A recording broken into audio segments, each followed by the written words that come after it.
और num2 इसको मैं क्या कर रहा हूँ एज ए आर्ग्यूमेंट दूसरे फंक्शन में पास कर रहा हूँ, उसके अंदर चला रहा हूँ जिसका नाम void add है।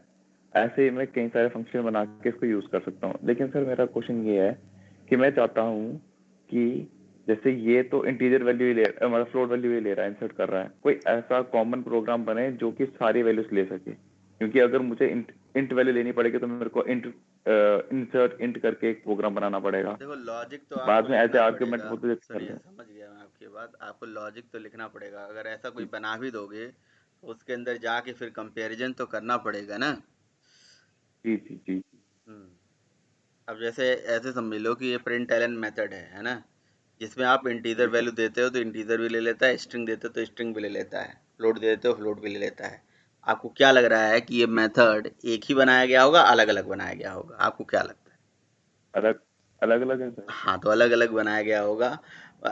बस वो ओवरलोडेड मतलब करना पड़ेगा, नहीं तो फिर मतलब अंदर जाके कहीं न कहीं कंपैरिजन करना पड़ेगा। तो ऐसा कुछ नहीं है कि जी एक मेथड जो है सारे टाइप की वैल्यू को रिसीव कर ले। तो अगर ऐसा करना है तो फिर एक काम और कर सकते हो कि हर चीज़ ऑब्जेक्ट्स के फॉर्म में रखो, और फिर उसको ऑब्जेक्ट टाइप का या कलेक्शन टाइप का बनाओ, एरे टाइप का बनाओ। एरे में तो खैर सिमिलर होता है, कलेक्शन फिर पढ़ना पड़ेगा, कलेक्शन टाइप का बना के, और हर चीज़ ऑब्जेक्ट्स के फॉर्म में भेजना पड़ेगा, तब हो पाएगा वो। बट प्रिमिटिव के लिए सर ऐसा क्योंकि पॉसिबल नहीं है। प्रिमिटिव के लिए फिर कंपैरिजन करना पड़ेगा। हम्म। ओके सर, क्योंकि सी में हमारे पास टेम्पलेट करके कंसेप्ट होता था जिसके अंदर वो खुद जज कर रहा था कि कौन सी वैल्यू हम इंसर्ट करने जा रहे हैं, तो वो उसके हिसाब से उसी कोड को उसी फंक्शन पे चलाता था, उसी मेथड पर रन करता था। मैं वही चीज पूछ रहा था। नहीं, आप क्या कह रहे हो मेथड? आप अभी यहाँ पे कह रहे हो मेथड एक ही बनाना है, एक ही मेथड सारी वैल्यू रिसीव कर ले, ऐसा ना? सर मतलब कि जैसे सिंपल सा क्वेश्चन है, जैसे नहीं नहीं, मैंने मैं यहाँ पे समझ गया। हम लोग अरे भाई, जैसे ये ऐड मेथड है, जिसे फ्लोट एक्स और वाई है, इसमें फ्लोट वैल्यू ले रहा है, चल रहा है। आप चाहते हो कि जी आप इंटीजर वैल्यू भेजो तब भी ले ले, कुछ और भेजो तब भी ले ले, है ना? ऐसा चाहते हो ना? जी सर जी सर जी सर जी तो, सर जी तो सर। वही चीज़ है ना, जावा स्ट्रांगली टाइप लैंग्वेज है, स्ट्रिक्टली टाइप लैंग्वेज है, जिसमें टाइप जो है फिक्स होता है। अब अगर इंटीजर टाइप का है तो उसमें इंटीजर टाइप के डेटा ऐड हो सकते हैं। मतलब इंटीजर की कैटेगरी में जो भी चीज़ें आती हैं वो ऐड हो सकती है, बाकी चीज़ें नहीं ऐड हो सकती हैं। हाँ, डबल ले लें तो उसमें हम इंट भी पास कर सकते हैं, है ना? डबल टाइप का अगर ले लें तो उसमें इंट भी पास कर सकते हैं और बाकी किसी जी भी जी टाइप सर। का डेटा उसमें पास करा सकते हैं। लेकिन स्ट्रिंग नहीं करा सकते, फिर कुछ और नहीं करा सकते हैं। ऑब्जेक्ट टाइप का ले लें तो हम उससे ऐसा कर सकते हैं। ऑब्जेक्ट टाइप का ले लें तो हम किसी क्लास का ऑब्जेक्ट उसके अंदर पास करा सकते हैं, ये भी है। लेकिन जी अगर सर। मान लो आप पास करा भी दिए फॉर एग्जांपल, तो काम उससे बनने वाला नहीं है। आप पास करा दोगे, फिर अंदर जाके फिर आप कंपैरिजन करना पड़ेगा कि वो कि किस टाइप का डेटा है, वो निकालना पड़ेगा। और ऑब्जेक्ट भी एक कहीं न कहीं ऑब्जेक्ट एक क्लास है, और वो तो मतलब क्लास टाइप का लेना पड़ेगा, तो वो अलग चीज़ हो गई ना, अलग कहानी हो गई। हर चीज़ ऑब्जेक्ट के फॉर्म में रिप्रेजेंट कराना जी पड़ेगा। तो वैसे ओवरलोड सबसे मतलब सही तरीका तो ओवरलोड तो करना ही चाहिए, नहीं तो फिर समझ में कैसे आएगा? सर जी सर जी सर, ठीक है, एकदम ठीक है। ये थोड़ा डाउट था, मैं चलो पूछ लेते हैं अगर कुछ हुँ। होता होगा तो। चलिए। Okay thank you sir. Okay जी, ओके। तो आज हम ऊप से स्टार्ट करते हैं, ठीक है ना? ऊप्स के कंसेप्ट को समझते हैं। OOPS, object oriented programming concept को समझते हैं। जैसा कि पहले भी मैं आप लोगों को बता चुका हूँ कि ऑब्जेक्ट ओरिएंटेड का क्या मतलब होता है। ऑब्जेक्ट ओरिएंटेड क्या है, ये कहाँ से आई, इसकी क्या ज़रूरत पड़ी? तो ऑब्जेक्ट ओरिएंटेड क्या है Prashant? What is object oriented? Object oriented क्या है?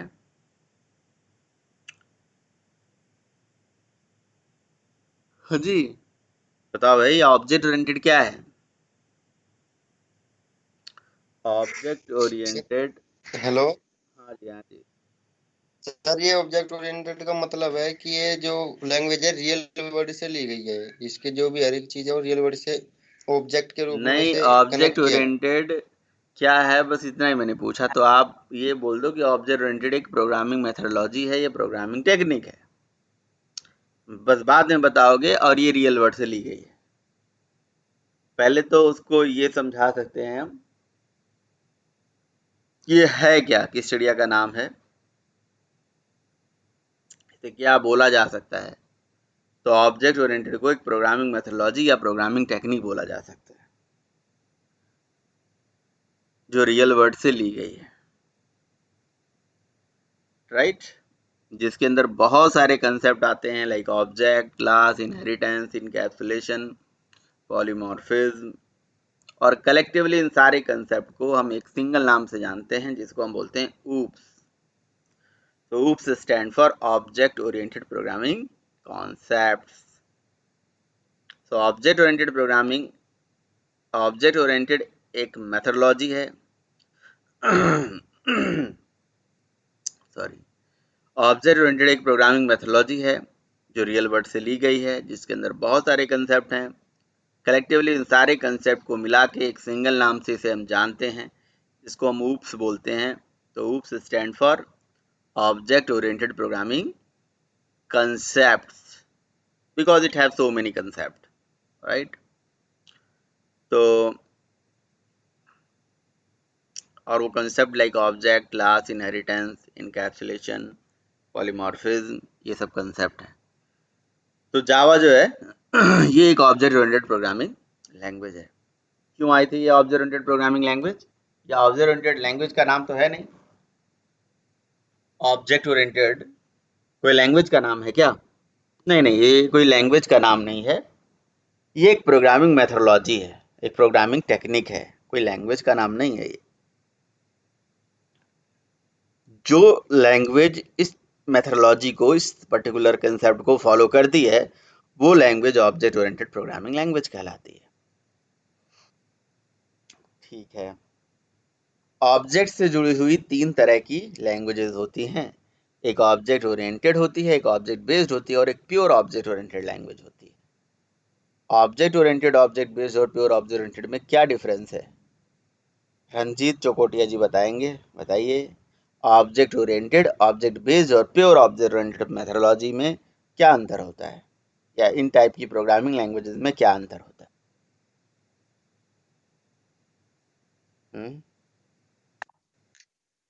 हाँ, मुझे याद नहीं है। नहीं याद है? अच्छा जी।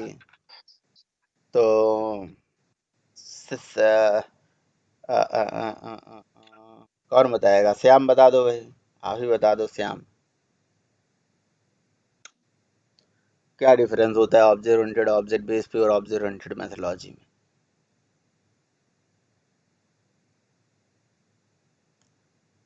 बताया तो है ना मैंने। अनिकेश आप बताओ। हाँ जी सर, बताया आपने। Anikesh. Sir, object oriented, object based और प्योर ऑब्जेक्ट ओरिएंटेड के अंदर ये डिफरेंस होता है कि ऑब्जेक्ट ओरिएंटेड के अंदर हमारे पास जितने भी ये इनहेरिटेंस, एनकैप्सुलेशन, पॉलीमॉर्फिज्म और एब्स्ट्रैक्शन वगैरह के जो कंसेप्ट हैं उनको यूज किया जाता है। ऑब्जेक्ट बेस्ड के अंदर इन सबको यूज नहीं किया जाता है। फॉर एग्जांपल हमारे पास पॉलीमॉर्फिज्म और इनहेरिटेंस को यूज नहीं किया जाता, और प्योर ऑब्जेक्ट ओरिएंटेड के अंदर सब कुछ ऑब्जेक्ट की फॉर्म में ही होता है और सब कंसेप्ट को अच्छे से यूज किया जाता है।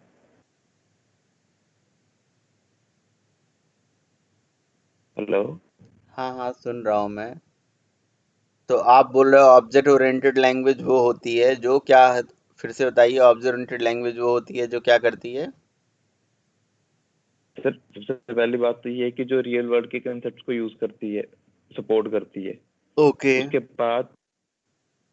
उसके बाद सर दूसरा पॉइंट ये है कि जिसके अंदर हमारे पास इनहेरिटेंस, मतलब पाई जो उसका पिलर्स होते हैं, जिसके अंदर पॉलीमॉर्फिज्म, एनकैप्सुलेशन और इनहेरिटेंस का यूज किया जाता है। ऊप्स के सारे ऑब्जेक्ट कंसेप्ट को बेस्ड के फॉलो करती है, ऐसे बोलिए। जी ऐसे जी भी जी। बोल सकते हैं object oriented sir language, object oriented languages वो होती हैं जो ऊप्स के सारे कंसेप्ट को फॉलो करती हैं। ठीक है। जी। और ऑब्जेक्ट बेस्ड जो है वो ऊप्स के सारे कंसेप्ट को यूज नहीं करती। फॉर एग्जांपल हमारे पास पॉलीमॉर्फिज्म और इनहेरिटेंस का यूज नहीं किया जाता उसके अंदर। हम्म। कौन कौन सी लैंग्वेजेस और होती हैं प्योर, जो ऑब्जेक्ट ओरिएंटेड होती हैं और कौन सी ऑब्जेक्ट बेस्ड होती हैं? सर ऑब्जेक्ट ओरिएंटेड हमारे पास C++ है, हमारे पास जावा है। ऑब्जेक्ट बेस हमारे पास सर, ऑब्जेक्ट बेस में हमारे पास स्क्रिप्ट थी, जावा स्क्रिप्ट शायद से, हाँ जावा स्क्रिप्ट, ऑब्जेक्ट बेस्ड लैंग्वेज। जितनी भी स्क्रिप्टिंग लैंग्वेज है, VB स्क्रिप्ट, जावा स्क्रिप्ट, जी सर। PHP, सही बात है। और प्योर या ट्रूली और ऑब्जेक्ट फिर ओरिएंटेड लैंग्वेज प्योर, क्या होती हैं? सर वो ये लैंग्वेजेस होती हैं जो कि सिर्फ ऑब्जेक्ट के फॉर्म में ही चलती हैं, जिसके अंदर हर चीज ऑब्जेक्ट के फॉर्म में काम होता है, सारे हर चीज में, और सारे कंसेप्ट को, ऊप के सारे कंसेप्ट को फॉलो करती है। और प्रिमिटिव डेटा टाइप का सपोर्ट नहीं होता है कहीं कहीं वहाँ पे। No support of primitive data types. जी। बहुत ही बढ़िया। कौन सी लैंग्वेज प्योर ऑब्जेक्ट ओरिएंटेड में आती है? प्योर ऑब्जेक्ट ओरिएंटेड लैंग्वेज जिसे हम बोलते हैं। अ, सर एग्जांपल को याद नहीं आ रही इससे। अच्छा, इस स्मॉल टॉक लैंग्वेज जो है जी। ना, प्योर ऑब्जेक्ट और ओरिएंटेड लैंग्वेज मानी जाती है। जावा नहीं है, Java is not pure but it is better than pure. कहीं ना कहीं ये फ्लेक्सिबल लैंग्वेज है, प्योर है नहीं, बट प्योर बनाई जा सकती है, क्योंकि जावा में प्रिमिटिव टाइप का सपोर्ट होता है। और प्रिमिटिव डेटा टाइप्स जो मैंने आपको बताया, वाइड शॉर्ट इंट लॉन्ग कैर, और साथ ही साथ स्टैटिक कीवर्ड होता है, जिसकी वजह से जावा को प्योर नहीं बोला जाता है। तो just because of static keyword and primitive data type, Java is not pure. ठीक है, तो ये कहानी होती है। चलिए, बहुत ही बढ़िया। ऑब्जेक्ट ओरिएंटेड, तो चलिए आज हम ये जानते हैं भाई, ऑब्जेक्ट ओरिएंटेड जो मेथोडोलॉजी है, ऑब्जेक्ट ओरिएंटेड जो कंसेप्ट है। तो ऑब्जेक्ट ओरिएंटेड क्या हुआ? What is object oriented? Ranjeet बताओ, व्हाट इज ऑब्जेक्ट ओरिएंटेड? अभी मैंने बताया ऑब्जेक्ट ओरिएंटेड क्या है। रंजीत, रंजीत, आवाज आ रही है? हाँ जी सर। क्या होता है? व्हाट हाँ इज सर, आ रही। Object oriented? क्या होती है? What is object oriented? अभी मैंने बताया ऑब्जेक्ट ओरिएंटेड क्या है। जो ऑब्जेक्ट ओरिएंटेड एक प्रोग्राम मेथोडोलॉजी है जो कि UX के कंसेप्ट को फॉलो करती है। नहीं, ऑब्जेक्ट ओरिएंटेड एक प्रोग्रामिंग मेथोडोलॉजी है जो रियल वर्ल्ड से ली गई है, जिसके अंदर बहुत सारे कंसेप्ट हैं, और उन सारे कंसेप्ट को हम मिला के ऊप्स बोलते हैं। OOPS। Oops stand for object oriented programming concepts. ठीक है, जी सर। बढ़िया। और अब हमें ये जानना है, ऊप्स के कंसेप्ट में ये ऑब्जेक्ट वर्ड कहाँ से आया, मतलब ऊप्स को हमें पढ़ना है। ओवरऑल ऊप्स हमें पढ़ना है, ऊप्स के एक कंसेप्ट को हमें जानना है। हमें ये जानना है कि भाई ऑब्जेक्ट क्या होता है, क्लास क्या होती है, इनहेरिटेंस क्या होता है, इनकैप्सुलेशन क्या होता है, मतलब ये सारा चीज़ हमें जानना है, ये सारा चीज़ हमें पढ़ना है। तो ऊप्स हम सीखने जा रहे हैं। तो ऊप्स का फुल फॉर्म होता है ऑब्जेक्ट ओरिएंटेड प्रोग्रामिंग कॉन्सेप्ट्स। और आप प्रोग्रामिंग कहाँ से मतलब स्टार्ट करना चाहिए? तो as a beginner, as a fresher, जब आप मतलब जावा सीखने जाते हो, तो ऊप्स के पूरे कंसेप्ट, और स्पेशली अगर आपको दो कंसेप्ट समझ में आ गया, तो फिर आप आगे की प्रोग्राम बनाइए, नहीं तो फिर बहुत दिक्कत होती है। प्रोग्राम मतलब बनाना भी टफ हो जाता है। और वो कंसेप्ट क्या है? वो कंसेप्ट है लाइक, आपको ऑब्जेक्ट का मतलब पता होना चाहिए और क्लास का मतलब पता होना चाहिए एटलीस्ट पहले शुरू में। ऑब्जेक्ट और क्लास का मतलब अगर आता है, देन आप प्रोग्रामिंग करिए, नहीं तो फिर आपको प्रोग्रामिंग का मतलब समझ में नहीं आएगा। राइट? तो चलिए भाई, ऑब्जेक्ट और क्लास, ये दो वर्ड हम समझते हैं, दो कंसेप्ट समझते हैं कि what is the meaning of object and what is the meaning of class. क्योंकि देखो, ऑब्जेक्ट ओरिएंटेड प्रोग्रामिंग हम पढ़ने जा रहे हैं, ऑब्जेक्ट ओरिएंटेड मेथोडोलॉजी पढ़ने जा रहे हैं, तो एटलीस्ट हमें ऑब्जेक्ट और क्लास का मतलब पता होना चाहिए ना। अगर ऑब्जेक्ट और क्लास का मतलब नहीं पता है, तो फिर हम क्या करेंगे? प्रोग्रामिंग कुछ नहीं कर पाएंगे, और उसी पे ही सारा प्रोग्राम बनता है। तो ऑब्जेक्ट और क्लास का क्या मतलब है? चलो, विशाल सिंह बताएंगे what is object and what is class. नहीं नहीं, पहले ऑब्जेक्ट ही बता दो, वही बहुत बड़ी बात है।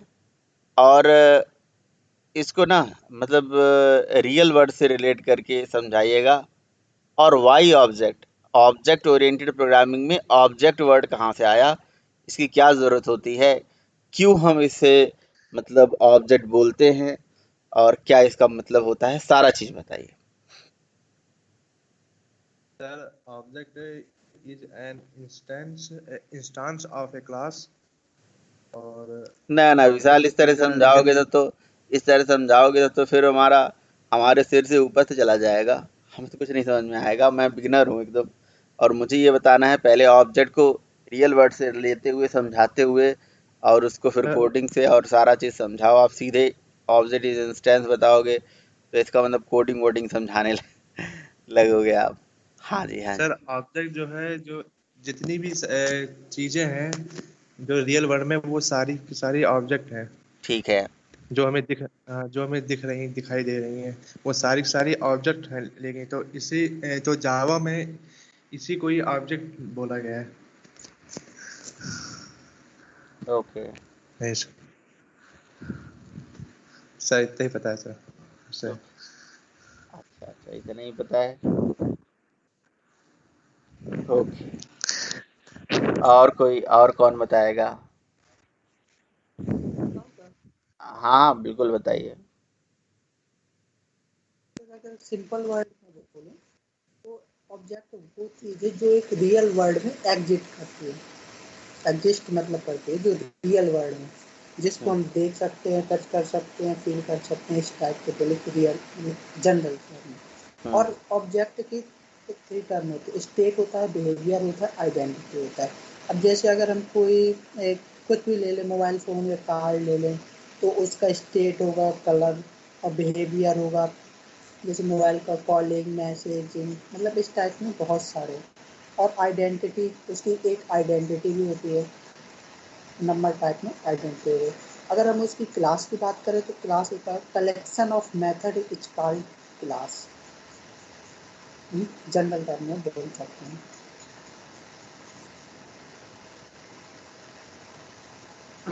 ओके, ठीक है। और कोई समझाना चाहेगा भाई ऑब्जेक्ट और क्लास का मतलब, या ओनली ऑब्जेक्ट का ही मतलब समझा दो? कोई और समझाना चाहेगा, कोई और बताना चाहेगा? यादव जी, सतीश यादव।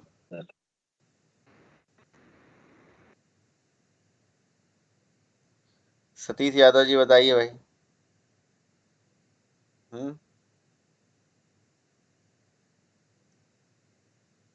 चलो प्रीतम बताओ भाई। प्रीतम हाँ जी सर।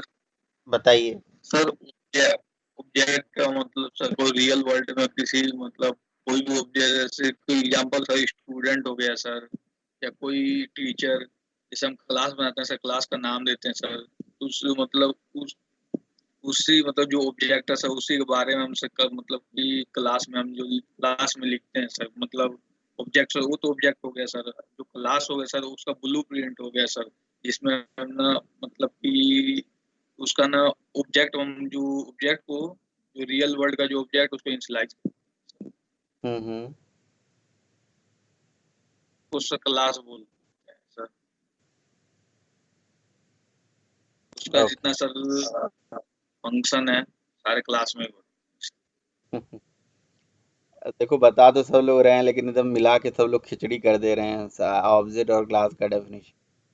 बहुत ही आसान तरीके से चीज़ों को समझाया जा सकता है। और मैं आपको बता रहा हूँ, ये जान लीजिए कि एज ऑब्जेक्ट ओरिएंटेड डेवलपर आपको सारा चीज़ आए या ना आए, पहले ऑब्जेक्ट और क्लास का मतलब पता होना चाहिए। मे भी आप सब लोग जानते होंगे लेकिन समझा नहीं पा रहे हैं। ठीक है, तो मैं समझाता हूँ। देखिए, जैसे मैंने आपको बताया, म्यूट कर लीजिए। जैसा कि मैंने आपको बताया कि ऑब्जेक्ट ओरिएंटेड एक प्रोग्रामिंग मेथोलॉजी है जो रियल वर्ल्ड से ली गई है, जिसके अंदर बहुत सारे कंसेप्ट हैं, और सारे कंसेप्ट को मिला के हम उसे ऊप्स बोलते हैं। Right, oops stand for object oriented programming concepts. ठीक है, तो ऑब्जेक्ट ओरिएंटेड में ये जो वर्ड ऑब्जेक्ट है, ये कहाँ से आया, इसकी क्या ज़रूरत पड़ी? आखिर ऑब्जेक्ट ओरिएंटेड से भी पहले प्रोग्रामिंग मेथोलॉजी थी जो कि प्रोसीजरल ओरिएंटेड हुआ करती थी, जो सी फॉलो करती थी। सी प्रोसीजरल ओरिएंटेड लैंग्वेज थी, right. C is the procedural oriented programming language. तो जब सी ऑलरेडी थी तो ऑब्जेक्ट ओरिएंटेड का क्या जरूरत पड़ा? क्योंकि सी प्रोसीजरल ओरिएंटेड को फॉलो करती थी, और प्रोसीजरल ओरिएंटेड प्रोग्रामिंग में सबसे बड़ा जो ड्रॉबैक था वो ये था कि जब भी हम कोई सॉफ्टवेयर बनाते थे, जब भी हम कोई प्रोजेक्ट बनाते थे, हर जगह हर चीज़ को कह सकते हो कि हर सॉफ्टवेयर को बनाने के लिए जब हम जाते थे तो उस चीज़ को हम एक यूनिक नेम से आइडेंटिफाई, मतलब किसी न किसी नेम से आइडेंटिफाई करते थे। और जब भी हम अगर कहीं एक जगह पे सॉफ्टवेयर बनाने गए तो वहाँ पे कुछ नया वर्ड, नए टर्मिनोलॉजीज यूज़ करेंगे। फिर दूसरी जगह गए बनाने तो वहाँ पे नए वर्ड और नए टर्मिनोलॉजीज यूज़ करेंगे। इस तरह से बहुत सारे वर्ड, टर्मिनोलॉजीज पढ़ने पड़ते थे, याद करने पड़ते थे। तो जो ऑब्जर्व ओरिएंटेड के जो डेवलपर्स थे उनके माइंड में ये था कि हम संसार में जाएं और रियल वर्ड से चीज़ों को रिलेट करें और कम से कम कंसेप्ट बनाएं ताकि प्रोग्रामिंग आसान हो, प्रोग्रामिंग करना थोड़ा इजी हो, सिंप्लीफाई हो। तो ऐसा करने के लिए उन्होंने क्या करा, सोचा कि जो हम सॉफ्टवेयर बनाते हैं, प्रोजेक्ट बनाते हैं, एप्लीकेशन बनाते हैं, ये सब रियल वर्ड के लिए बनाते हैं। तो क्यों ना ऐसा काम करा जाए, जितने भी कंसेप्ट बनाया जाए सब रियल वर्ड को रिलेट करके बनाया जाए ताकि उसको रिलेट करके डेवलपर उसे ईजिली समझ पाए। और हर जगह हर सॉफ्टवेयर को बनाने के लिए जब आप जाओ, किसी भी टाइप के सॉफ्टवेयर को बनाने के लिए जाओ, चाहे कॉलेज के लिए, चाहे कंपनी के लिए, किसी ऑर्गेनाइजेशन के लिए, ठीक है, तो उसके लिए नए वर्ड और नए टर्मिनोलॉजीज आपको याद करने की ज़रूरत ना पड़े। आपको कुछ कॉमन वर्ड मिल जाए जिन कॉमन वर्ड पे आप काम कर सको। तो ऊप्स के अंदर कुछ कॉमन वर्ड हैं, कॉमन टर्मिनोलॉजीज हैं, जिन कॉमन टर्मिनोलॉजीज पे ही हमें काम करना होता है, like object, class, inheritance, encapsulation, polymorphism, abstraction. ये सब जो कंसेप्ट हैं यही बस हमें याद करने पड़ेंगे और कुछ नहीं।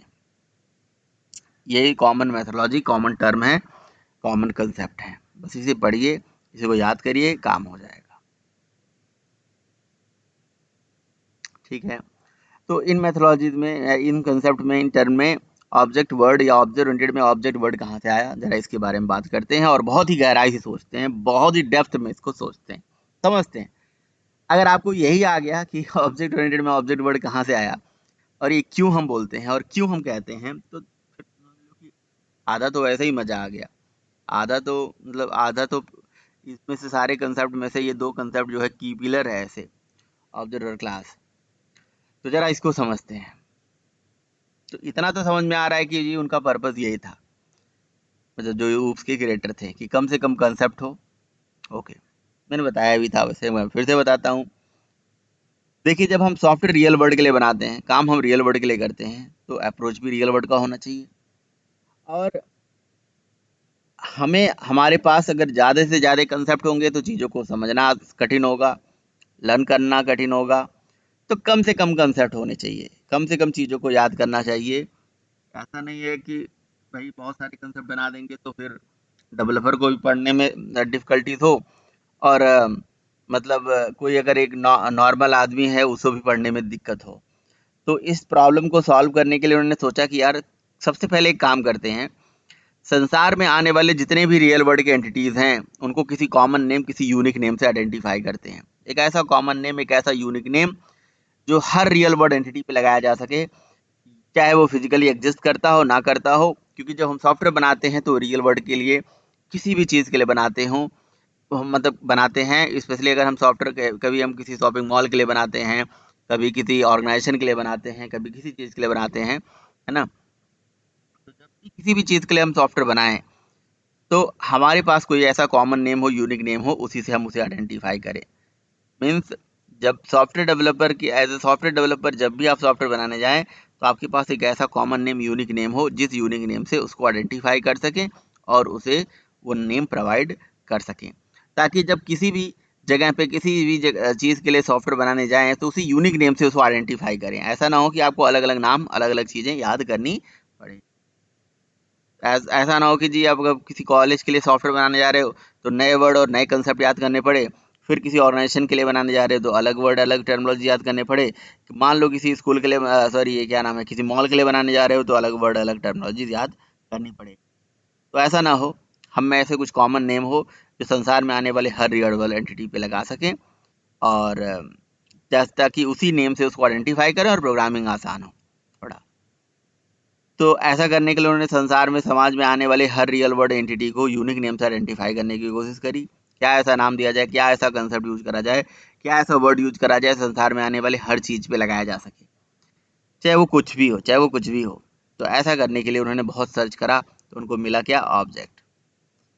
बिल्कुल, बहुत सारा गूगल करा, बहुत सारी डिक्शनरी देखी, बहुत सारा कह सकते हो कि जगह पे जाके उसको सर्च करा, रिसर्च करा, तो उनको मिला ऑब्जेक्ट। तो ऑब्जेक्ट एक ऐसा वर्ड है जो संसार में हर चीज़ पे लगाया जा सकता है, चाहे कुछ भी हो, चाहे हम हैं, चाहे आप हो, चाहे हवा है, पानी है ना, कुछ भी है, हर एक चीज़ ऑब्जेक्ट है, चाहे फिजिकल है, चाहे वो लॉजिकल है, चाहे वो टेंजिबल है, चाहे अनटेंजिबल है, ठीक है, सब कुछ ऑब्जेक्ट है। संसार में आने वाला हर एक चीज़ ऑब्जेक्ट है। तो ऑब्जेक्ट की डेफिनेशन भी यही होती है कि object is anything exist in the real world which we can see, touch, feel and imagine. संसार में आने वाला हर एक चीज़ ऑब्जेक्ट है, जिसको हम देख सकें, छू सकें, महसूस कर सकें, सब कुछ ऑब्जेक्ट है, सब कुछ, everything is an object in the real world, है ना। तो वो एक कॉमन नेम हो गया, ये वो यूनिक नेम हो गया जो हर रियल वर्ल्ड एंटिटी पे लगाया जा सकता है। और यहीं से चूंकि चूंकि अब कोई भी प्रोग्राम, कोई भी काम करोगे तो इसी को माइंड में रख के करोगे, इसलिए इस प्रोग्रामिंग मेथोलॉजी का नाम ऑब्जेक्ट ओरिएंटेड है। Means everything is oriented from the object. हर एक चीज ऑब्जेक्ट पे होने वाला है, हर एक चीज ऑब्जेक्ट पे ही होने वाला है, ऑब्जेक्ट को ही माइंड में रख के हर एक चीज होने वाला है, इसीलिए इसका नाम ऑब्जेक्ट ओरिएंटेड है। तो ऑब्जेक्ट ओरिएंटेड में ऑब्जेक्ट वर्ड कहाँ से आया? तो इसका जो सिंपल सा आंसर है कि बेसिकली संसार में आने वाले जितने भी रियल वर्ल्ड के एंटिटीज हैं, उनको यूनिक नेम से आइडेंटिफाई करके एक कॉमन नेम उनको चाहिए था। संसार में सर वही नेम है ऑब्जेक्ट, और कुछ नहीं। क्यों यूनिक नेम चाहिए था? क्योंकि जब सॉफ्टवेयर बनाने जाएं, कुछ भी सॉफ्टवेयर बनाने जाएं, तो उसे हम अपना ऑब्जेक्ट बोलें, ये ना बोलें कि जी ये इसके लिए हम मतलब नए वर्ड, नए कंसेप्ट, नए टर्मिनोलॉजी याद करें, फिर किसी चीज़ के लिए कुछ कोई वर्ड नहीं, हमेशा एक ही वर्ड से आपका काम चल जाए, और वो वर्ड है ऑब्जेक्ट। समझे? तो और इसके लिए इसका नाम है object oriented methodology, object oriented programming concept.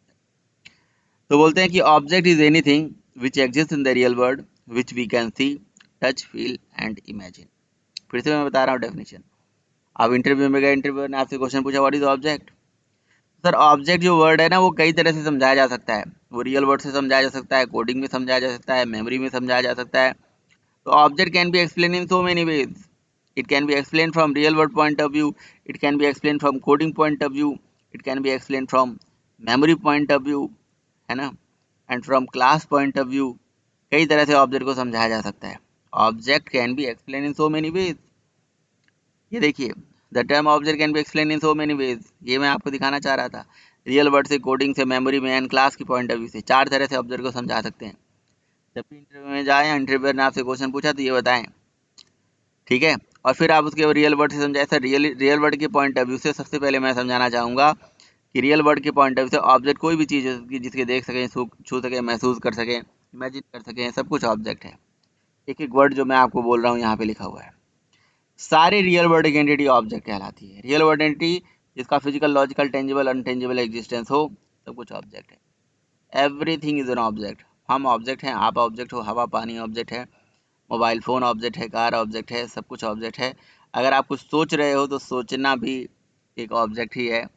Object word objective से आया, क्योंकि जब भी आप कोई प्रोजेक्ट बनाने जाओगे, कभी भी कोई सॉफ्टवेयर बनाने जाओगे, तो उसका एक ऑब्जेक्टिव होगा, उसकी अपनी एक रिक्वायरमेंट होगी, और उसी रिक्वायरमेंट को, उसी ऑब्जेक्टिव को माइंड में रख के आप प्रोग्राम बनाओगे, प्रोजेक्ट बनाओगे। That is object.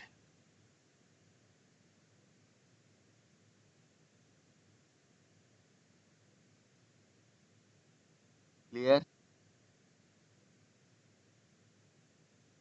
बताइए भाई। Yes sir.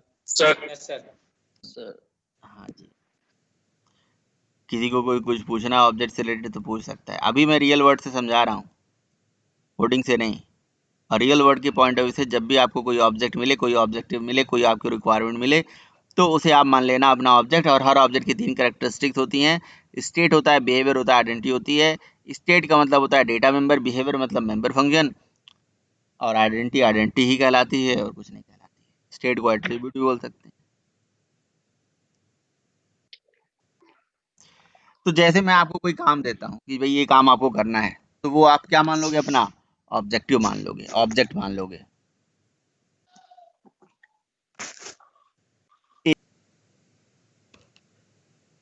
तो कोई रिक्वायरमेंट मान लीजिए आपको दिया गया कि भाई आपको ये काम करना है, वो आपका एक ऑब्जेक्टिव है।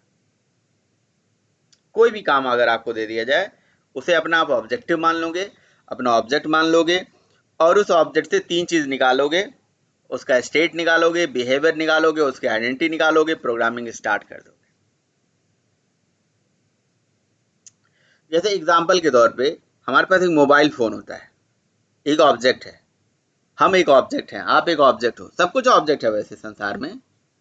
बट जब भी कोई ऑब्जेक्ट हम माइंड में रखते हैं तो उस ऑब्जेक्ट की स्टेट होती है। जैसे मोबाइल का colour, price, dimension, camera, RAM, ROM, ये सब उसकी स्टेट है। स्टेट मतलब डेटा। एंड बिहेवियर का मतलब होता है फंक्शनलिटी। उस पर्टिकुलर ऑब्जेक्ट से क्या करोगे। मोबाइल से कॉलिंग होगी, मेलिंग होगी, मैसेज होगा, इंटरनेट सर्फिंग होगी। आइडेंटिटी का मतलब यूनिक कोई चीज़। और जैसे मैं एक ऑब्जेक्ट हूँ, मेरा एक आइडेंटिटी है, पैन नंबर, मेरा आधार नंबर, उसे IMEI नंबर होता है मोबाइल में। मेरा स्टेट क्या हो गया, मेरा नेम, मेरा कलर, मेरा विड्थ, मेरा हाइट, ठीक है। और बिहेवियर क्या हो गया, खाना पीना, उठना बैठना, घूमना, ये बिहेवियर हो गया।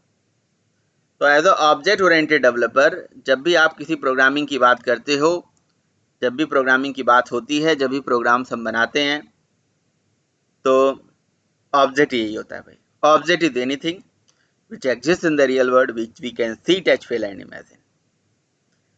तो आपको कभी भी कंपनी में जाओगे, आपको काम मिलेगा, या मैं ही आपको काम दूंगा, या आप ही अपना कोई काम करोगे, तो उसका एक रिक्वायरमेंट होगा कि नहीं होगा। आप कहोगे सर मैं ये ऐप बनाना चाहता हूँ, कोई कहेगा जैसे मैं ये वेबसाइट बनाना चाहता हूँ, कोई कहेगा सर मैं ये वाला प्रोग्राम बनाना चाहता हूँ। तो जो भी आप करना चाहते हो सब कुछ ऑब्जेक्ट है। सब कुछ ऑब्जेक्ट है, वो आपका ऑब्जेक्ट है। ऑब्जेक्ट वर्ड ऑब्जेक्टिव से आया है। ऑब्जेक्टिव, ऑब्जेक्टिव का मतलब होता है रिक्वायरमेंट। ऑब्जेक्ट वर्ड ऑब्जेक्टिव से आया है। आपकी क्या ऑब्जेक्टिव है, आप डिसाइड करिए अपना ऑब्जेक्टिव, और उस ऑब्जेक्टिव से रिलेटेड चीजों को प्रोग्रामिंग में इंप्लीमेंट करिए, फिर प्रोग्राम बनाइए। यही होता है भाई ऑब्जेक्ट। तो कोई भी ऑब्जेक्टिव माइंड में आप रखिए, उस ऑब्जेक्टिव का डेटा यानी कि स्टेट लीजिए, फिर बिहेवियर लिखिए। बिहेवियर मतलब मेथड, वही जो हमने पढ़ा है पहले। स्टेट मतलब डेटा। इस दोनों चीज को लिखिए, प्रोग्रामिंग इंप्लीमेंट करिए। तो आप कुछ भी सोच लीजिए कि मुझे ये प्रोग्राम बनाना है, ये सॉफ्टवेयर बनाना है, ये ऐप बनाना है, तो सब कुछ जो है अपने आप में एक ऑब्जेक्ट है, राइट। तो ऑब्जेक्ट वर्ड यही से आया। ऑब्जेक्ट को मैंने बताया कई तरह समझा सकते हैं, रियल वर्ड से, कोडिंग से, मेमोरी में। तो फिलहाल मैंने अभी रियल वर्ड से समझाया, कोडिंग के पॉइंट ऑफ व्यू से नहीं समझाया, ना मेमोरी पॉइंट ऑफ व्यू से समझाया, ना क्लास के पॉइंट ऑफ व्यू से समझाया। अभी हमने रियल वर्ड के पॉइंट ऑफ व्यू से ऑब्जेक्ट को समझाया। कोई दिक्कत किसी को ऑब्जेक्ट का मतलब समझ में आ गया? तो अगर ऑब्जेक्ट का मतलब समझ में आ गया, अगर कोई क्वेश्चन है तो बीच में पूछ लीजिए, कोई दिक्कत नहीं है, मैं रुक जाता हूँ, पूछ लीजिए आप, ठीक है। नहीं कोई क्वेश्चन है तो अब आपको कोई ऑब्जेक्टिव मैं देता हूँ, या मैं खुद ही ले लेता हूँ ऑब्जेक्टिव कि क्या है, कोई ऑब्जेक्ट ले लेते हैं कि ये काम करना है, ये सॉफ्टवेयर बनाना है, ये ऐप बनाना है, इस टाइप के काम करने हैं। चलो हमें एक लॉगिन की वेबसाइट बनानी है, मतलब कोई ऐप बनाना है, कोई वेबसाइट बनाना है। मान लो फॉर एग्जाम्पल कोई वेबसाइट हमें बनाना है, वेब ऐप बनाना है, मोबाइल ऐप बनाना है। तो मोबाइल ऐप, वेब ऐप कुछ भी होगा, तो उसमें ऑब्जेक्टिव ये हो गया कि भाई यूज़र आएगा, यूज़र का डेटा कहाँ रखेंगे। तो उसके लिए हम एक कोई लॉगिन का, रजिस्ट्रेशन का प्रोग्राम तो बनाएंगे। तो ये हमारी ऑब्जेक्टिव है। या हम कोई अगर ई कॉमर्स पोर्टल बना रहे हैं, ई कॉमर्स एप्लीकेशन बना रहे हैं, तो उसमें प्रोडक्ट रखेंगे, तो प्रोडक्ट को रखना हमारा ऑब्जेक्टिव हो गया। समझ में आई बात? प्रोडक्ट को मैं स्टोर करके रखना चाहता हूँ। प्रोडक्ट को स्टोर क्या करके रखना चाहता हूँ, जैसे प्रोडक्ट का नेम, प्रोडक्ट का प्राइस, ये सारा चीज, ये हमारा ऑब्जेक्टिव। तो प्रोडक्ट की बात चलो बाद में करते हैं, पहले मैं यूजर की इंफॉर्मेशन रख लेता हूँ। तो यूजर की इंफॉर्मेशन क्या हो सकती है?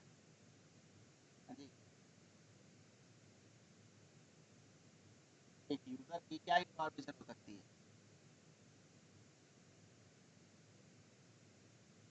लॉगिन आईडी, पासवर्ड, हाँ जी, login ID, password, mobile number. हाँ बिल्कुल, ये सारा चीज हो सकता है। उसका नाम हो सकता है, उसका पासवर्ड हो सकता है, उसका मोबाइल नंबर हो सकता है। जब भी वेबसाइट बनाते हैं, ऐप बनाते हैं, ये सारा चीज करते हैं, है? मोबाइल नंबर, नेम, ईमेल हो सकता है, ये सारा चीज हो सकता है। इस तरह के डेटा हो सकते हैं। और उसकी एज हो सकती है, और उसका एज हो सकता है, और क्या हो सकता है भाई, आईडी हो सकती है, अलग से आइडेंटिटी बना दें आईडी, तो ये सारा डेटा हो सकता है। अच्छा, कोई भी डेटा अगर इस तरह से लिखा जाए तो ये वैलिड है? बताइए आप।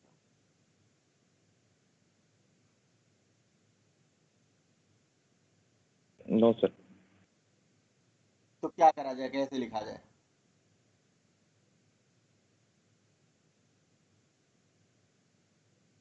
डाटा टाइप भी तो देना पड़ेगा। बिल्कुल सही बात है, डेटा टाइप देना पड़ेगा। बिना टाइप का डेटा नहीं हो सकता, तो डेटा का हमेशा टाइप होना बहुत जरूरी है। तो इसीलिए जो है नेम का टाइप है, इसे इसे क्या बोलेंगे, ऑब्जेक्ट की क्या है ये, व्हाट इज दिस, ये ऑब्जेक्ट की क्या है, हमारी ऑब्जेक्टिव क्या है, ये समझ में आ रहा है ना? हमारा ऑब्जेक्टिव, हमारा रिक्वायरमेंट क्लियर है ना कि करना क्या है हमें? हमें करना है कि भाई हमें हमारे पास जो एक ऐप में, वेबसाइट में जो लॉगिन करते हैं लोग, उनकी इंफॉर्मेशन को रखना है। ये हमारी रिक्वायरमेंट है। ये हमारी रिक्वायरमेंट है कि ऐप में लॉगिन करने वाले लोग, उनकी इंफॉर्मेशन को हमें संभाल के रखना है ना? कि जो भी बंदा ऐप में लॉगिन करता है, वेबसाइट में लॉगिन करता है, उनकी इंफॉर्मेशन रखना है। तो उनका ये सारा डेटा हमने निकाल दिया।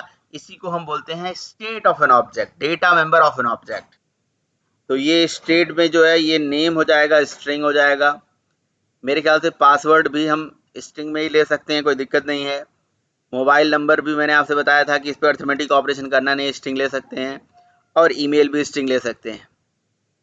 सारा मैंने स्ट्रिंग ले लिया। और एज को मैंने इंटीजर में ले लिया, आईडी भी मैंने इंटीजर में ले ली। इस तरह से सेमीकोलन लगा दिया। ये हो गया हमारा proper data member of an object. बताइए, ये स्टेट ऑफ एन ऑब्जेक्ट हो गया, data member of an object हो गया। क्लियर? बताइए भाई। Yes sir. जी सर, क्लियर। और बिहेवियर क्या हो गया? बिहेवियर जब लॉगिन करने जाता है कोई, तो एक होता है लॉगिन। तो लॉगिन एक बिहेवियर हो गया। लॉगिन के लिए मैं मेथड बनाऊंगा, दैट इज बिहेवियर या मेंबर फंक्शन। ठीक है, लॉगिन हो गया। और क्या हो गया? लॉग आउट हो गया। और क्या हो गया भाई? लॉगिन हो गया, लॉग आउट हो गया। और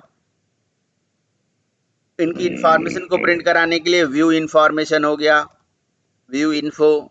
इस तरह से। तो ये मैंने क्या कर दिया, वाइड बना लिया, क्योंकि मुझे सब में रिटर्न चाहिए नहीं। सारा मेथड जो है मैंने विदाउट रिटर्न वाला ले लिया, वाइड ले लिया। ठीक है, तो ये हो गया हमारा data member of an object, ये हो गया member function of an object. अच्छा, रही बात मेंबर फंक्शन या मेथड की, तो मेथड के बारे में मैंने आपको पढ़ाया हुआ है। मेथड से रिलेटेड कोई क्वेश्चन हो तो जरूर आप पूछ लीजिएगा कि सर ये मेथड रिटर्न क्या है, पैरामीटर क्या है, नॉन पैरामीटर क्या है।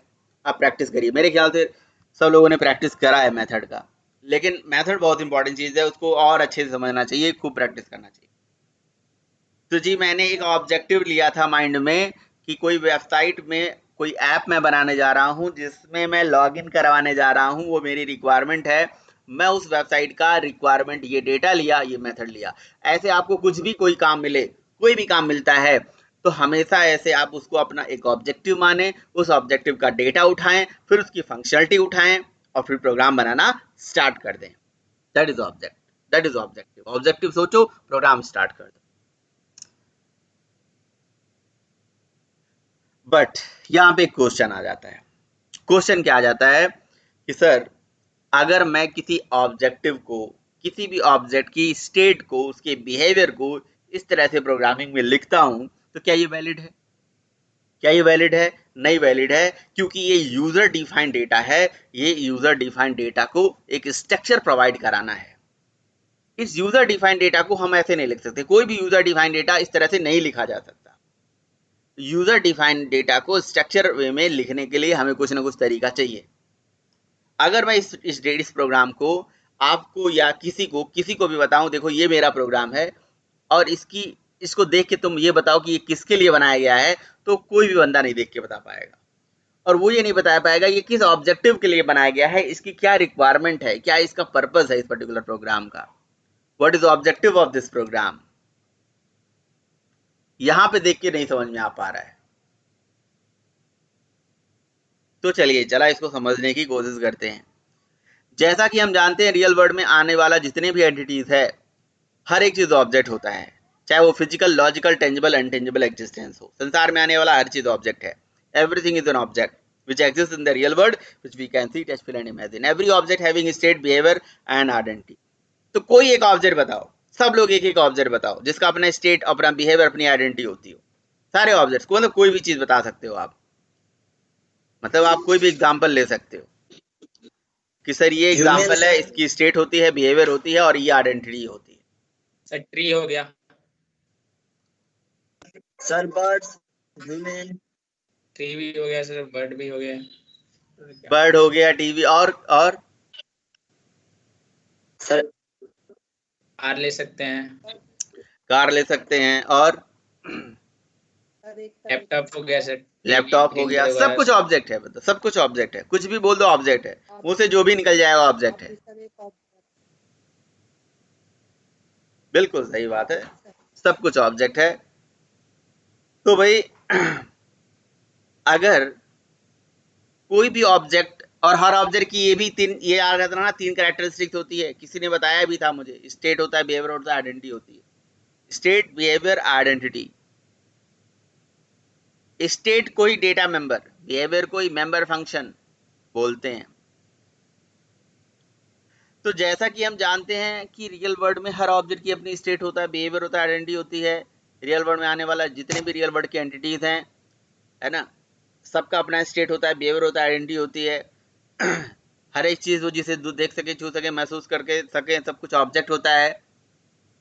बट आपको ऐसे बहुत सारे ऑब्जेक्ट्स मिलेंगे रियल वर्ल्ड में जो सेम टाइप के होते हैं। ऐसे बहुत सारे ऑब्जेक्ट्स मिलेंगे जो सेम टाइप के होते हैं। जैसे फॉर एग्जांपल मेरे पास है लिनोवो का E14 ये लैपटॉप, तो ऐसा ये लैपटॉप जो है ये सबके पास सेम हो सकता है। जैसे मेरे पास फोन है रियलमी मान लो 2, तो वो सबके लिए सेम, बहुत सारे ऑब्जेक्ट्स हैं जिनके लिए वो हो सकता है सेम। तो मतलब कहने का ये है कि रियल वर्ल्ड में जैसा कि हम देख सकते हैं हर ऑब्जेक्ट की अपनी स्टेट होती है, अपनी बिहेवियर होती है, अपनी आइडेंटिटी होती है ना। लेकिन ऐसे बहुत सारे ऑब्जेक्ट्स होते हैं जिनकी सेम स्टेट और सेम बिहेवियर होती है। तो यहाँ पे समस्या आ गई कि उन ऑब्जेक्ट्स को जो सेम स्टेट और सेम बिहेवियर रखते हैं उनको कैटेगराइज करके उनको क्या नाम दिया जाए, उनका एक यूनिक पेयर बनाया जाए, उनको कैटेगराइज करा जाए। तो they wanted to take a unique name from the real world again, जो सेम टाइप की ऑब्जेक्ट्स की कैटेगराइजेशन करता हो, सेम टाइप की ऑब्जेक्ट्स की कैटेगरी बनाता हो, जिनका सेम स्टेट और सेम बिहेवियर होता है। अब जैसे यहीं पे देख लो, सारे ऑब्जेक्ट्स यहाँ पे हैं, बहुत सारे लोग हैं, मेरे लिए तो सब लोग ऑब्जेक्ट हैं, मैं ऐसा बोल सकता हूँ, क्योंकि सबका ऑब्जेक्टिव है। क्या ऑब्जेक्टिव है? जावा पढ़ना। तो आप सब एक मेरे ऑब्जेक्ट हो, आप सब लोग स्टूडेंट हो, मेरे ऑब्जेक्ट हो मेरे एक तरह से।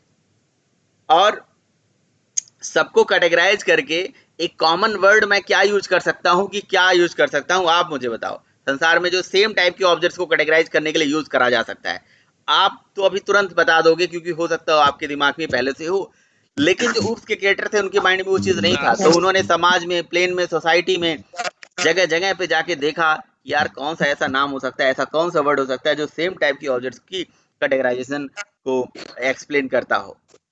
सो उनको वो जो नाम मिला, वो जो वर्ड मिला, वो क्या मिला? That is nothing but a class. तो हम क्या बोलते हैं, क्लास क्या होता है? क्लास या क्लासिफिकेशन क्या होता है? क्लास या क्लासिफिकेशन होता है, it is a logical categorisation of similar type of objects. तो ये बेसिकली जो होता है एक लॉजिकल कैटेगराइजेशन होता है सेम टाइप के ऑब्जेक्ट्स का।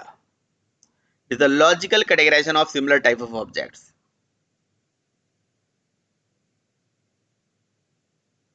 तो बोलते हैं class is a collection of, तो वो वर्ड क्या है? वो बेसिकली वर्ड क्या है? क्लास है, जो सेम टाइप के ऑब्जेक्ट्स को कैटेगराइज करके यूज करा जा सकता है। तो मैं क्या बोल सकता हूँ, मेरी क्या चल रही है? क्लास चल रही है। किस चीज की? जावा की क्लास चल रही है, ऐसा मैं बोल सकता हूँ। जहां पे सेम टाइप के ऑब्जेक्ट्स हो और उनको कैटेगराइज करके उनको एक यूनिक नेम देने की जरूरत पड़े, वो नेम है क्लास।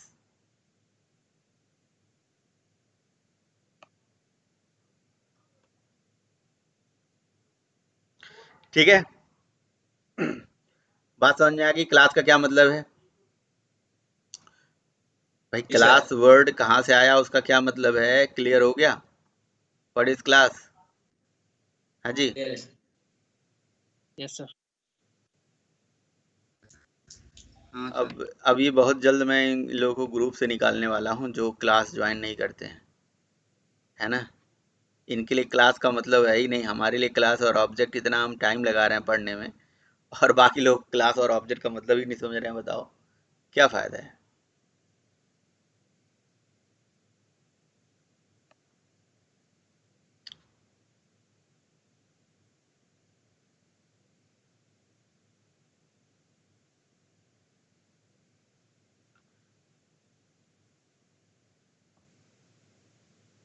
ओके, तो देखिए क्लास से हमें एक और फायदा मिल गया। क्लास, तो क्लास की क्या डेफिनेशन हो सकती है? हम बोल सकते हैं class is a blueprint for an object.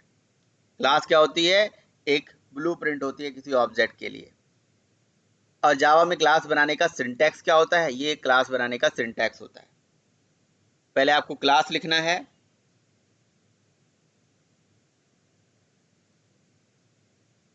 पहले क्लास लिखना है,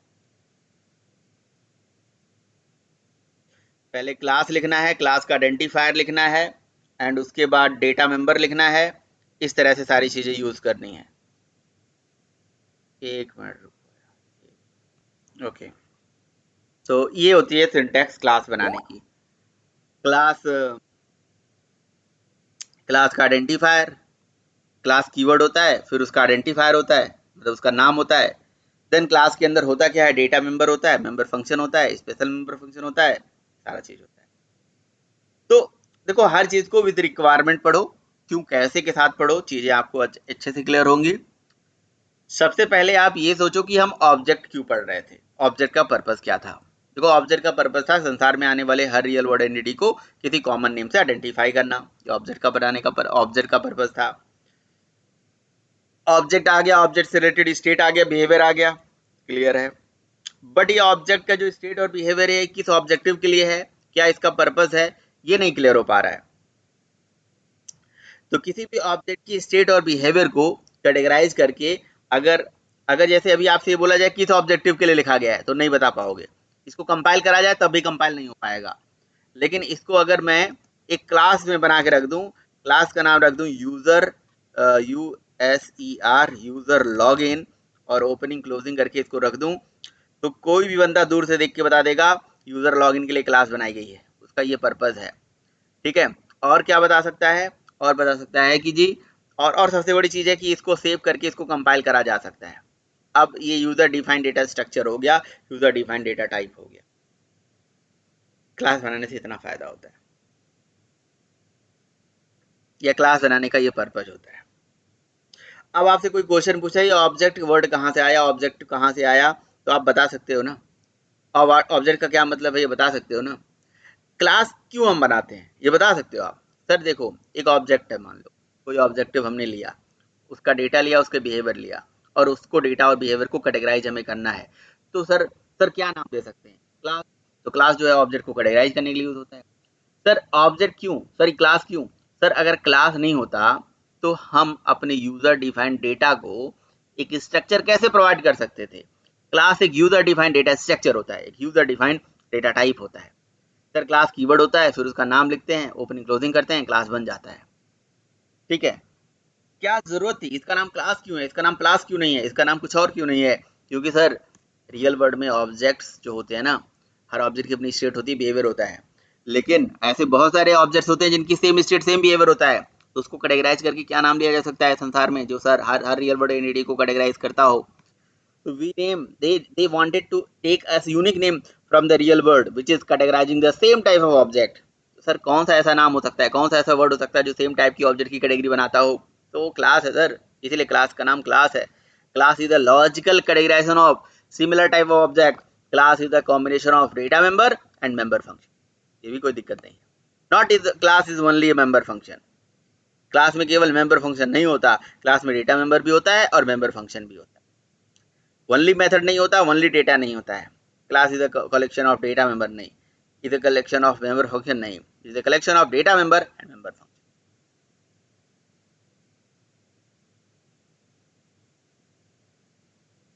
रिक्वायरमेंट से चीजों को पढ़ो। ऑब्जेक्ट की जरूरत थी, क्लास की जरूरत थी, दोनों की जरूरत समझ में आ गई तो ठीक है, नहीं आई तो फिर से पूछिए आप। दो चीज मैंने आपको बिल्कुल समझा दिया, परफेक्ट तरीके से समझा दिया, क्लास और ऑब्जेक्ट का मतलब। जितना मैंने पढ़ा दिया उसके बीच में कुछ भी पूछो, आगे की कुछ मत पूछना कि what is object and what is class.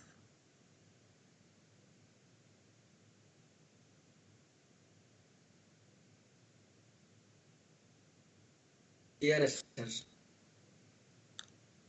Clear है? नहीं सर, सर क्लास को हम ऐसे बोल सकते हैं, क्लास सर ऑब्जेक्ट का कलेक्शन है सर।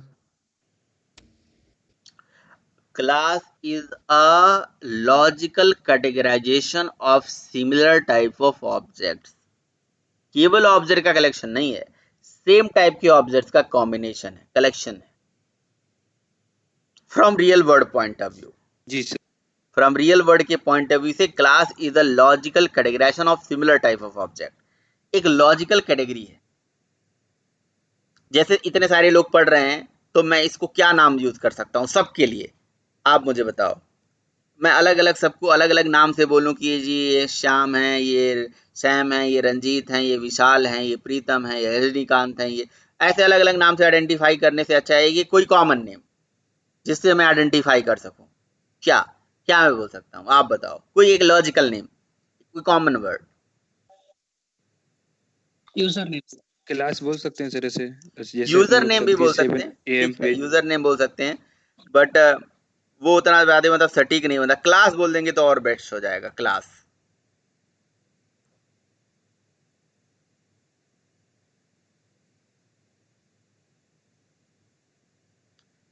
बिल्कुल, क्लास वर्ड बोल देंगे तो वो बहुत परफेक्ट हो जाएगा।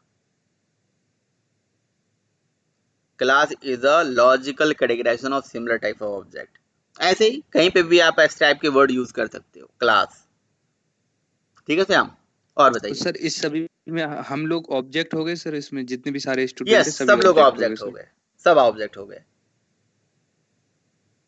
और अगर मुझे आप सबकी इंफॉर्मेशन को अपने किसी सिस्टम में संभाल के रखना है, अपने पीसी में संभाल के रखना है, तो मैं आप सबके लिए, आप मेरे ऑब्जेक्टिव हो गए, है ना, क्योंकि आप सब ऑब्जेक्ट हो गए, और आपके लिए मैं क्लास बनाऊंगा और फिर सारे ऑब्जेक्ट्स को अलग अलग मेमोरी दूंगा अपने कंप्यूटर में।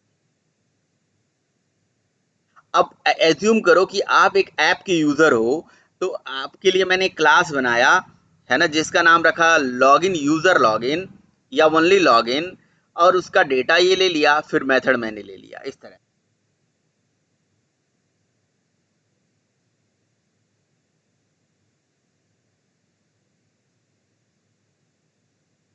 क्लियर? सर कोडिंग व्यू से मुझे ऑब्जेक्ट समझ में नहीं आया सर।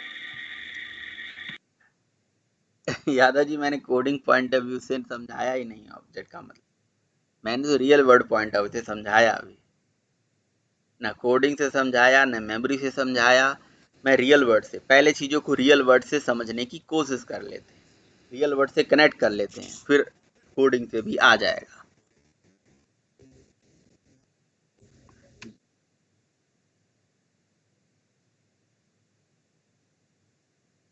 ओके, अगर ये क्लास नहीं होता ना, तो अच्छा ये बताओ, इसका नाम क्लास क्यों है, ये तो क्लियर हो रहा है ना। इसका नाम क्लास ही क्यों है, क्लास वर्ड, क्लास का नाम क्लास ही क्यों है, इसका नाम क्लास क्यों नहीं है, इसका नाम कुछ और क्यों नहीं है? क्योंकि यार क्लास ही एक ऐसा नाम है जो जगह जगह पे यूज होता है। आप बताओ कहाँ कहाँ, कौन कौन सा ऐसा जगह है जहाँ पे क्लास वर्ड यूज होता है? बताओ, आप बताओ, कौन कौन सी ऐसी प्लेस हो सकती है, बताइए। हाँ जी,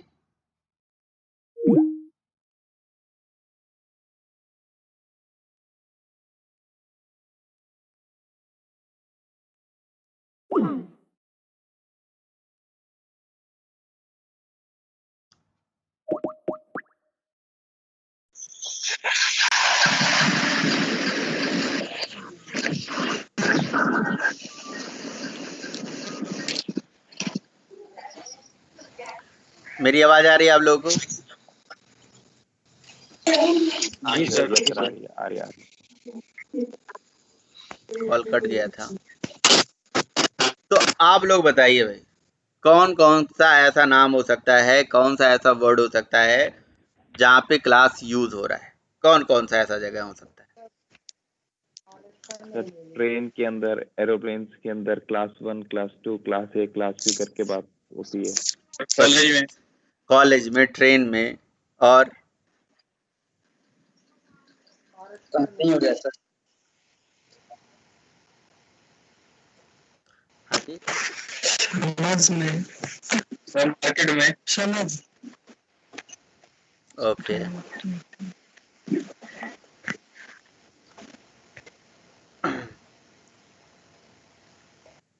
और कौन कौन से जगह, और भी, सॉरी, और कौन कौन सा जगह हो सकता है जहाँ पे यूज होती है? बताइए कि सर थिएटर्स के अंदर। थिएटर के अंदर, बिल्कुल। एक मिनट रुक जाइए, एक मिनट रुक जाइए।